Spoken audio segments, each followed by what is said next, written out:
Okay, sorry I broke off there, but the point I wanted to make is that one of the things that he's saying about emotions, and it's very key to his argument, is that they can be and often are motivators to action. That is, that they are associated with actions and that they are prompters to action. Not that we always act on our emotions, but that they oftentimes impel us to act. Now, if you're looking for a good summary of what he's gone through in Section 2, look on page 463 where he recaps all the points that he's tried to establish about emotion. Some of them are more important than others. He says some very interesting things about the Darwinian basis, or the hypothetical, at least, Darwinian basis for human emotions, and that is connected with some of his conclusions, maybe not his most important conclusion about grief. But if we look at that list, D1 through D11, certainly D1 about cognition, and D2, D5 that emotions are, they feature intentionality or aboutness, that emotions are intended, or that they are intentional in the sense that they are focused or directed to an object in the world, the thing that the emotion is about. D8, that they are rationally accessible, and we said something about that in the last section. D9, that they are apt for producing motives, also very important. Okay, so we get to Section 3, which is really the key section, right? Section 3 is the part that you really have to focus on, because this is where the main point that we'll be talking about is located. He starts Section 3 this way on page 463. These and other data distinctive of grief provide a basis for an hypothesis concerning grief. As a working hypothesis to be defended in what follows, I propose that the emotion of grief is a belief, related feeling, or group of feelings plus a desire set in a whole psychological context. So we have three elements there: belief, feeling, and desire.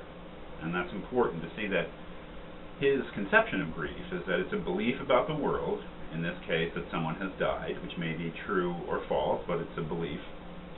A feeling, or group of feelings, unhappiness, sorrow, however you want to put it, suffering, plus a desire. Okay?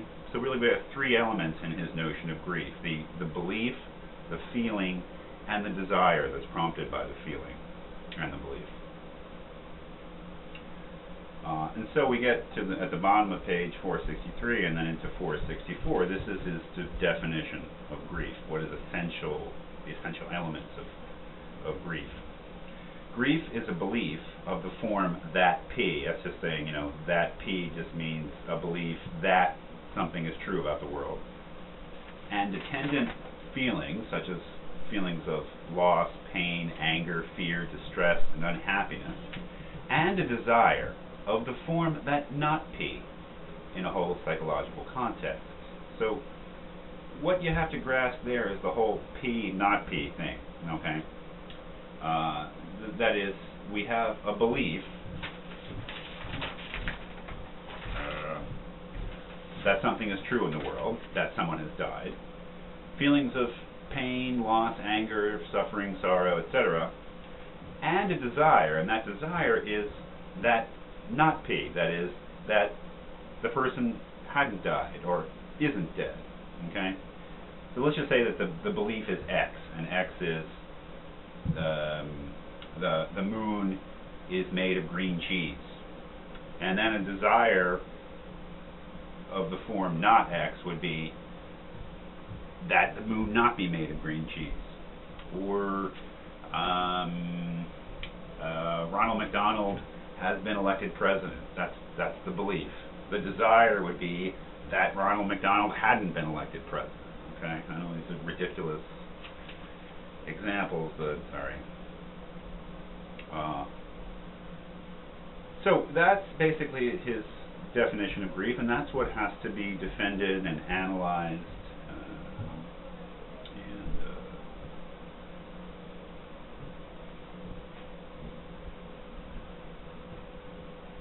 So page 464, the second paragraph. paragraph, he says, in G, which is his definition of grief,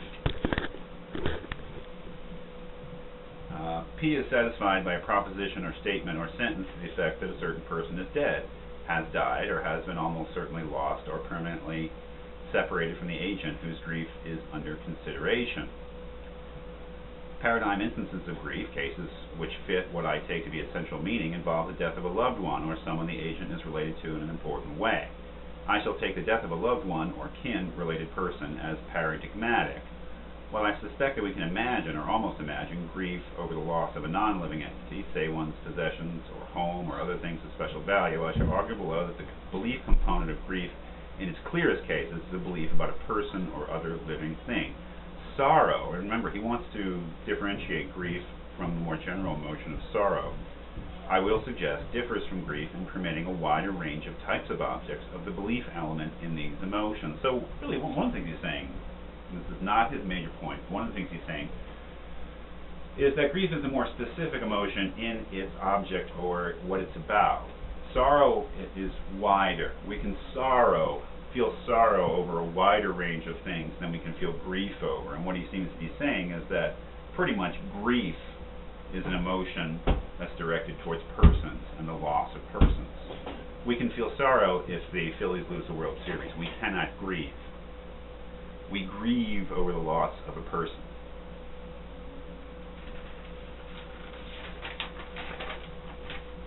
Okay, so if we skip to page 465, we really get to the essence of it, I think. Towards the bottom of the page, he says, the most contentious condition in G, his definition of grief, is the condition I will call the counter-belief desire. That is, the desire we have that runs counter to the belief that we also have. Remember, the belief is that X is dead. The desire is for X not to be dead. So it's a counter belief against belief desire. The belief and the desire are incompatible. According to this condition, grief is partly constituted by a desire that what one believes or takes to be true should not be so. The import of this condition lies in the fact that in it, desire occurs in its genuine or full sense. It is not so-called generic desire, which includes wishing, preferring, having an interest in, valuing to some degree or other, or simply possessing a pro-attitude towards. In G, desire is intended to have its robust occurrence sense, which requires episodes of desiring, wanting, longing for it to be so, and the like.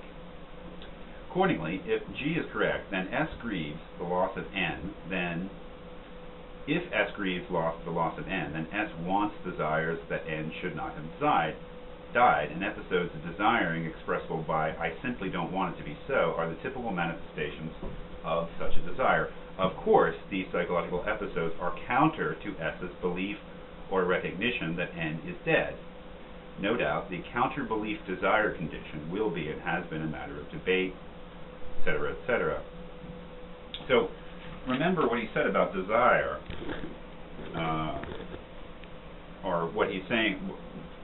What he's saying about desire is that to have a desire in the fullest sense is wanting or longing for something to be so. That is, wanting to make something so. If I desire a roast beef sandwich, that's possible, then I don't just have a pro-attitude. I'm not just like, I like roast beef sandwiches. That's one thing, to say I like roast beef sandwiches. To say I desire a roast beef sandwich means I want one right now. I want to eat it. Okay? I want it to be so that I'm eating it. So you can sort of see where is he going here? Well, he's giving us an account of grief, in which really he's setting it up to say, grief is irrational. I mean, that it's inherently irrational. Because on the one hand, you have a belief that something is so, and on the other hand, you have a desire that it not be so. And the particular suffering and characteristics of grief come from the incompatibility of our belief that someone has died and our desire that they be alive.